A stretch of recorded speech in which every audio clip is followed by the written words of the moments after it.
But right now, I wanted to go to Paul Watson. In fact, it's one of the top stories up on prisonplanet.com. Maybe we'll punch that up for folks. And it deals with the founding of the European Union by Nazis. Now, this is no secret. We actually cover this in Endgame Blueprint for Global Enslavement. But the founding members of Bilderberg are also the founding members of the World Wildlife Fund to teach the public, as the Club of Rome admitted in the 1960s, and then again in republished documents in the early 90s, one written by Richard N. Haas, that humans are the enemy and that the world government must be convened and set up to carry out the controlled extermination of the majority of the population. Now, I'm not the one saying this. They're the ones saying it. And the Nazis killed tens of millions of people. That war killed 20 million Germans, at least 20 million Russians, 1 million Americans and Brits.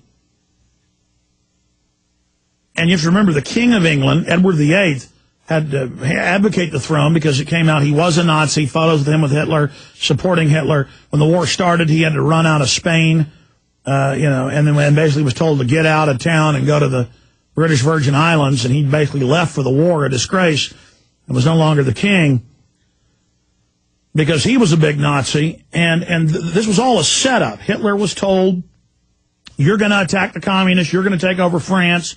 They had a deal with the Vichy French, this is on record, where the British military would evacuate out to Dunkirk. Hitler would just act like he was attacking them. This has now been declassified, and had Hermann Goering have the Luftwaffe bomb out to sea far away from the ships. And the film reels got released, and they said, Hitler's not attacking. Then the documents have come out, and it's even on PBS, that Hitler, quote, didn't want to attack the British. Well, they had a deal.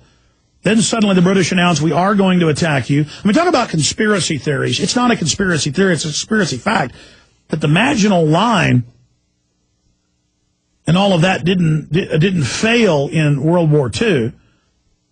And Hitler's blitzkrieg, was not the great success. I mean, the Polish held out just defending one city for many days. And they had horse-drawn carriages and people fighting tanks with swords.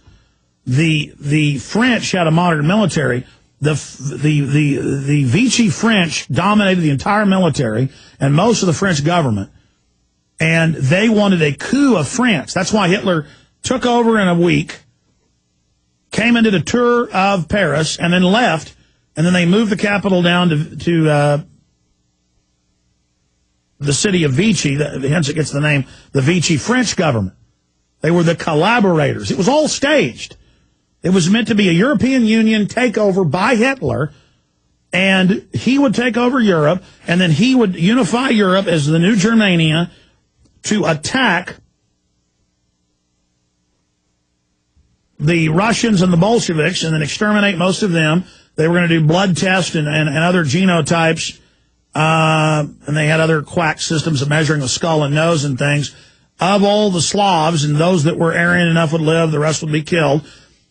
Hitler wouldn't bomb, once he got betrayed, quote, by the British, he wouldn't bomb London. And he gave speeches saying this is the most pure Aryans there are because they weren't overrun as much as Germany was, by the Mongols and some of those invasions that went on even into Western Europe. And so I don't want to bomb and kill any of our precious Aryans. And so England flew it right into Berlin and bombed it just to get Hitler to attack, and then he did. But the whole thing is it was a betrayal, in quotes. This is all on record in mainline history books. They just don't make a big deal out of it on TV, but you get a piece of it here, a piece of it there. And that's why the Deputy Fuhrer, Rudolf Hess, flew in. He'd been a World War I fighter race. He flew in his own plane, parachuted in with all these magical amulets saying, I have the peace treaty, I have the secret deal. You weren't supposed to attack us. You're supposed to let us take Europe. And then, the King of England was going to rule it all with Hitler being the political leader and Edward VIII being the sovereign leader. And they were going to have the Vatican as the new religious, center reborn.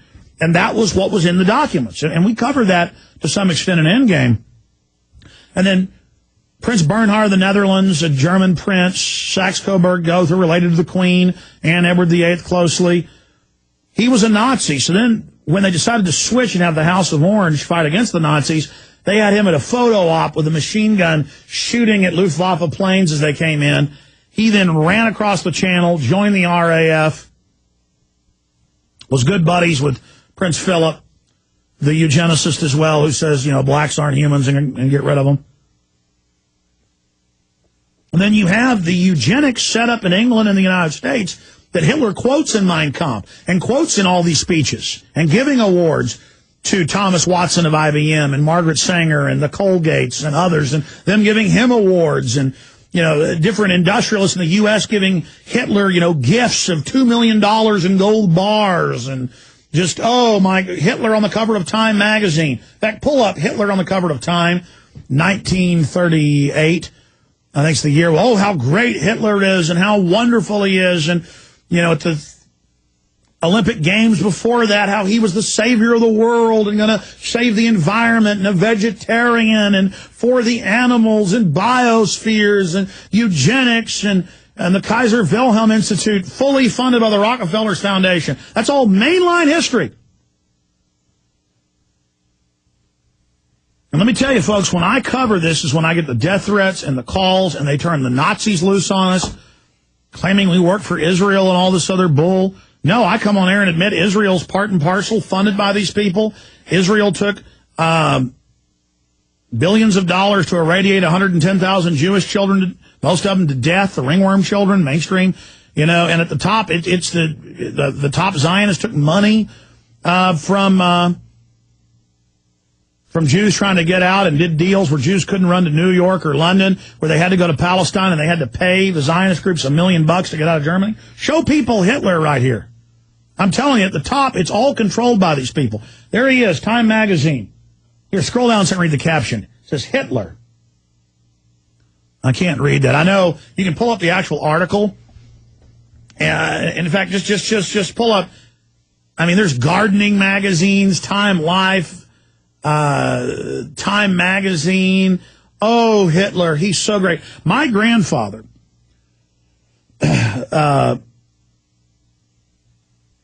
remembers listening in Dallas, Texas in the 30s to Hitler speeches, and they were translating them and how great he was. He remembers listening to WBAP, and he's dead now. I'd love to have him on air. And he remembers hearing the Hitler speeches and how great Hitler was. Yeah, there it is, Man of the Year. Adolf Hitler, 1938. And talks about how great he is. God, print that for me. Maybe I'll read some of that. This is what I'm telling you. All right, I'm going to go to Paul Watson, then we're going to get to your calls and all the attacks on free speech that are happening. But I'm telling you, I don't care if they're Chinese, I don't care if they're Jewish, if they're German, if they're British, if they're Venezuelan, Nicaraguan, Japanese. The Japanese were huge into eugenics. They loved Hitler, the Japanese leadership. Elites all believe in breeding and that they're the master group.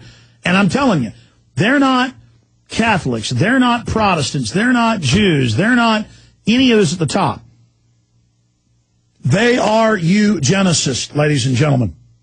My dad had a famous botanist who was a Jewish professor at UT, who was the head of the group when my dad was in high school, already at UT, and this advanced placement thing, who they then, of the 125 smartest, pulled aside 6, and it was Professor Speer running it, and he was Jewish, explaining to them about the master race and all of this, but that Hitler just went too far, that they're really master strains in most groups, and that they've got to cull the people, basically. I mean, it's everything everywhere. This is what the elites believe, ladies and gentlemen. And so if we don't face the full magnitude of what's happening, it's only going to get worse. So I go to Paul Watson now with these big new developments that are up on PrisonPlanet.com. And last week he broke, when the news came out, which we already knew, but now it's mainstream news. People can't deny it, with more detail, how Bilderberg brags now in all these papers they secretly set up the EU, just like we sued and got their documents. They're running the North American Union. Paul Watson, big news. Hello, Alex. Good to be back. Good to have you here. Yeah. first of all, most of what you just talked about regarding the Second World War, Hitler and the Nazis, is all laid out in William Shirer's book, The Rise and Fall of the Third Reich, which was written in the early 60s, which is considered the seminal book on the Third Reich. And all of this stuff's in there, and yet people treat it with suspicion when we talk about it all these years later. So yeah, well, stay there, Paul. Let's break down the new info. And folks, I'm telling you, they're setting up world government to kill most of you listening right now. Okay, well, most of us are dead if we don't beat these people. It's us or them. They run everything. We better turn that around. Stay with us.